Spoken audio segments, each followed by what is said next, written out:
ছবি আপনারা এই মুহূর্তে দেখছেন সরাসরি। অনির্বাণ বিশ্বাস রয়েছেন আমাদের সঙ্গে। অনির্বাণ,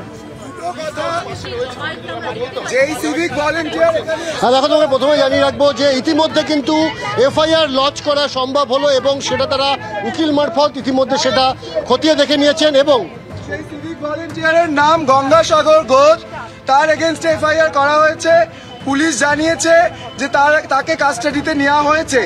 আর যেই সার্জেন্টকে আমরা আটকে রেখেছিলাম সেই সার্জেন্টের নাম তারকেশ্বর পুরী, তাকে আমরা ছেড়ে দিচ্ছি পুলিশের হাতে।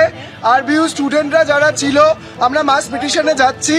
যারা আরবিইউ স্টুডেন্ট রয়েছে তারা ডান দিকে চলে আসো। যারা এখানকার বাসিন্দা তাদেরকে রিকোয়েস্ট করছি আস্তে আস্তে জায়গাটা ছেড়ে দিন। অনেক সাধারণ মানুষের অসুবিধা হচ্ছে, আমরা সেই অসুবিধা করতে চাইছি না। এবং তুমি দেখতেই পেলে যে ছাত্রদের তরফ থেকে বার্তা দেওয়া হলো যে এফআইআর তারা লঞ্চ করতে পেরেছে এবং অভিযুক্ত যিনি সিভিক ভলেন্টিয়ার তার এগেন্স্টে এফআইআর লঞ্চ হয়েছে। তোমরা কি এফআইআর লঞ্চ করতে পারলে? আমরা এফআইআর লঞ্চ করেছি। এই মোমেন্টে পুলিশ আমাদের এফআইআর এর কপি পাঠিয়েছে, আমাদের লয়ার সেটা অ্যাপ্রুভ করেছে। পুলিশ প্রথমে একটি এফআইআর এর নাম্বার দিয়েছিল, তারপরে আমরা সেটা এফআইআর কপির জন্য অপেক্ষা করছিলাম। পুলিশ এফআইআর কপি পাঠিয়েছে, লয়ার অ্যাপ্রুভ করেছে। যে সিভিক ভলেন্টিয়ার 4:50 সময় মদ্যপ অবস্থায় ঢুকেছিল এবং আমাদের ছেলেমেয়েদের রঙগুলো কাঁচা ছিল, তার উপর দিয়ে যাচ্ছিল, সেখানে আটকানো হয়েছে। যেই সার্জেন্ট তাকে এসকর্ট করেছেন তারকেশ্বর পুরী, তাকে আমরা আটকে রেখেছিলাম। সিভিক ভলেন্টিয়ারের নাম গঙ্গাসাগর ঘোষ, তাকে কাশীপুর থানাতে কাস্টাডিতে নেওয়া হয়েছে।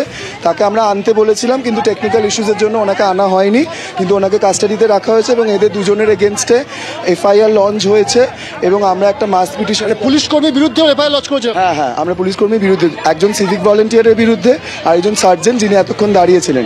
সিভিক ভলেন্টিয়ারের নাম গঙ্গাসাগর ঘোষ এবং সার্জেন্টের নাম তারকেশ্বর পুরী। এদের দুজনের এগেনস্টে এফআইআর লঞ্চ হয়েছে। আমরা বাকি যারা ওই স্পটে ছিল সেই সময় তারা একটা মাস পিটিশনে যাচ্ছি, কারণ মদ্যপ অবস্থায় যে কোনো রাত্রিবেলা যদি একজন পুলিশ কর্মী আসে সেটা আমাদের সেফটি সিকিউরিটি থেকে হার্ম করে, তো সেটার এগেনস্টে পিটিশনটা করা হচ্ছে। মানে আপনারা যে লড়াইটা করছিলেন গত 4 ঘন্টা 4.5 ঘন্টা ধরে, আপনারা মনে করছেন সেই জয় পেয়েছে? জয় তো এখন এফআইআর হয়েছে দেখি, আমাদের তো এখন প্রশাসনের উপর খুব একটা আস্থা নেই। তবে যেভাবে নিয়ম মেনে আন্দোলনটা করা হচ্ছে সেই অনুযায়ী করা হয়। আমরা সাধারণ মানুষের ঝামেলা করতে চাইছি না। বাচ্চাদের পরীক্ষা রয়েছে, অনেক অ্যাম্বুলেন্স রয়েছে, বয়স্ক লোকজনেরও রয়েছে, তাদেরকে ছেড়ে দেওয়া হচ্ছে।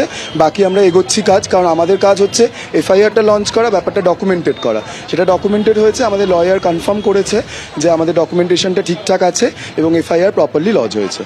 আমরা কথা বললাম আন্দোলনকারীদের সাথে এবং তার যেটা পরিষ্কার বক্তব্য, ইতিমধ্যে কিন্তু অভিযুক্ত পুলিশ কর্মী এবং অভিযুক্ত সিভিক ভলেন্টিয়ারের এগেনস্টে তারা এফআইআর লঞ্চ করেছে এবং সে কারণেই তারা তাদের যে অবরোধ কর্মসূচি সেটা থেকে সরে আসলে এই মুহূর্তে আমরা দেখতে পাচ্ছি যে গোটা বিটি রোড কিন্তু খালি করে দেওয়া হচ্ছে। পুলিশ কর্মীরাও এসে গেছে, কারণ তারাও চাইছিলেন যত দ্রুত সম্ভব এই পরিস্থিতি স্বাভাবিক হোক, কারণ দীর্ঘক্ষণ ধরে সাধারণ মানুষকে নাজেহাল হতে হচ্ছে।